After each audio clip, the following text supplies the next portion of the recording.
Bonjour et bienvenue dans cette capsule qui concerne la fonction exponentielle dans des problèmes contextuels, mais dans lesquels la variation est exprimée en pourcentage.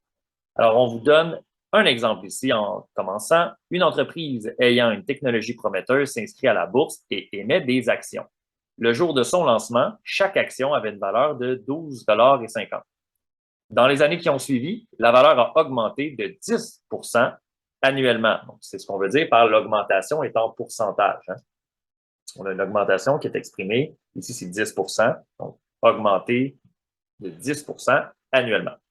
En A, on demande de déterminer la valeur de cette action lors des 3 années qui ont suivi son lancement. Alors, on va y aller étape par étape. Nous allons calculer 10 de 12,50.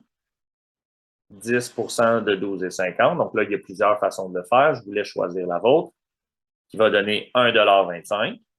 Donc, ça, c'est l'augmentation de 1,25 $. Alors, 12,50 plus 1,25 $, ben, on obtient 13,75 $. Donc, au bout de la première année, l'action vaut 13,75 $. La variation est encore de 10 annuellement. On augmente de 10 mais là, ici, c'est 10 de 13,75 $. 10 de 13,75 $, qui va donner 1,375. Donc, je vais le laisser à 3 chiffres pour les besoins de la cause ici. 12, non, on est à 13,75 plus 1,375 $. 13,75 plus 1,375 $. On obtient 15,125. Encore là, on va conserver tous les nombres pour les besoins de la cause. Et finalement, on a encore une augmentation de 10 mais là, 10 de 15,125 de 15,125. On obtient 1,5125. Et ça, c'est l'augmentation. Donc, 15,125 plus 1,5125 et on obtient finalement 16,6375 $.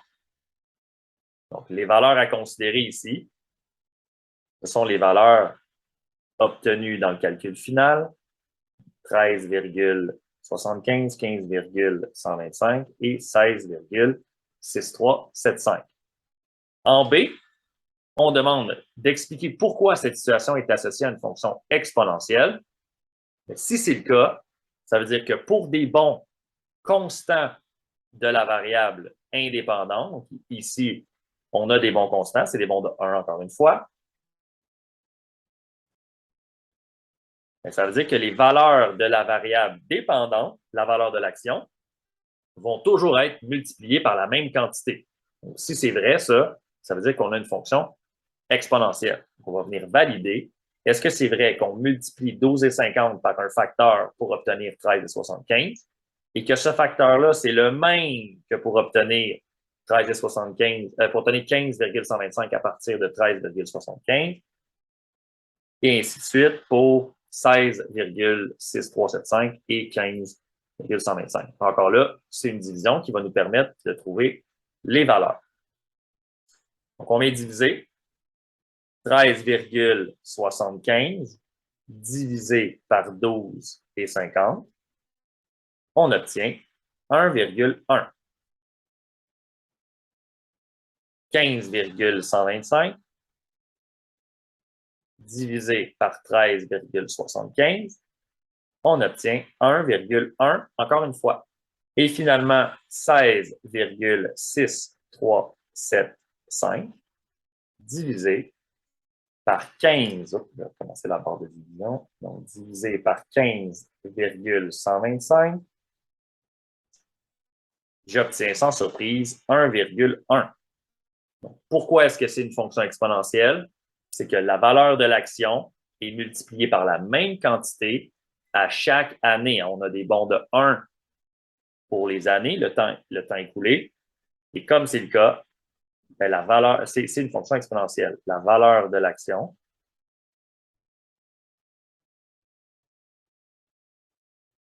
est multipliée par la même quantité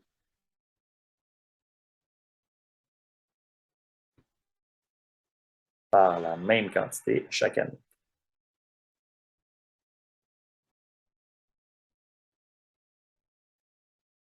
À chaque année. Voilà. Cette quantité-là, c'est 1,1.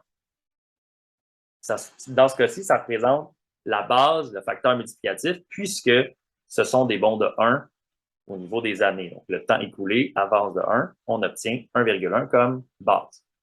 Ce qui veut dire qu'en C, on nous demande de déterminer la règle de la fonction. La règle de la fonction, si x représente, donc là, je vais aller ici identifier les variables, x va être le temps écoulé,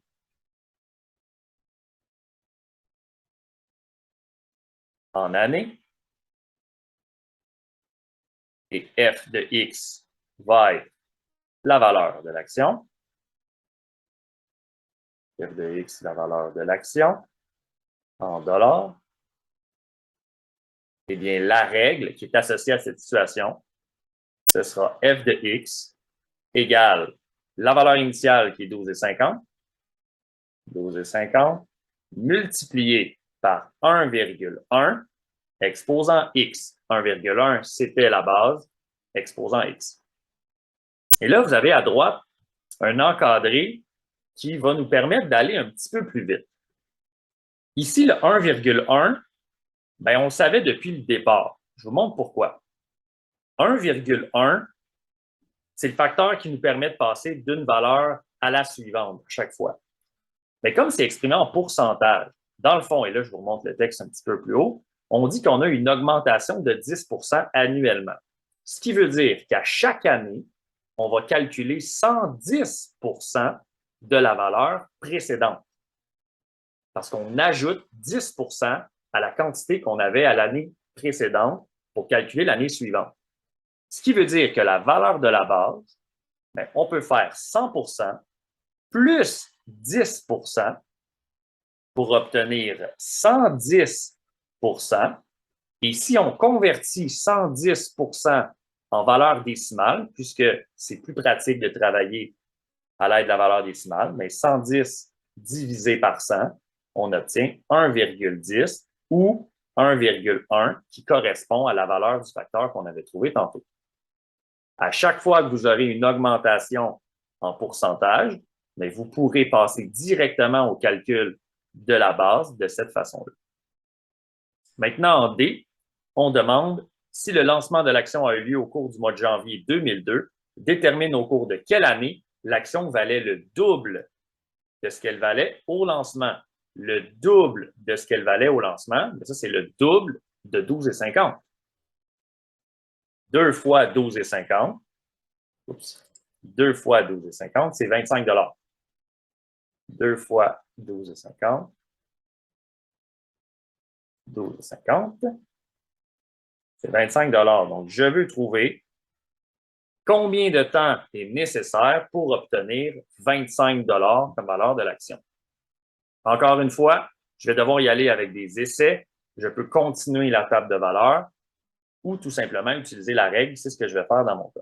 Donc là, je sais que, bon, après 3 ans, la valeur de l'action est 16,64 $, donc 16,64 $. L'augmentation, elle est plutôt lente. Ça n'augmente pas très, très vite. Donc, je ne vais pas tester 4 comme valeur. Je vais tester 5.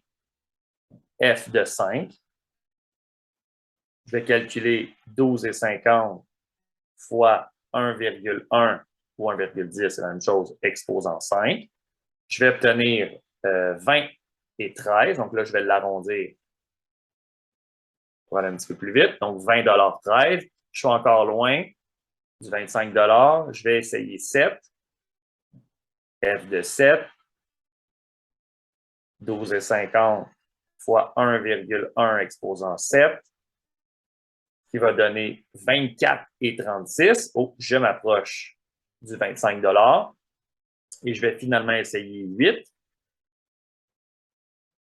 12,50 fois 1,1 exposant 8 pour dépasser 25 à 26,79. Donc, quel est des dollars? On a donc atteint la barre des 25 au courant de la 7e année. Donc, entre 7 et 8, c'est ici qu'on va franchir la barre des 25 C'est 7 ans et quelques mois qui va nous permettre d'arriver à 25. Donc, 7 ans et quelques mois, mais on est à l'année 2002, c'est l'année 0. Alors, 2002 plus 7 ans complète, ça va nous amener en 2009 et on n'aura pas terminé l'année qu'on va aller chercher la valeur 25 Donc, c'est au courant de l'année 2009. Alors, au cours de l'année 2009. Voilà, c'est ce qui termine l'exemple 1.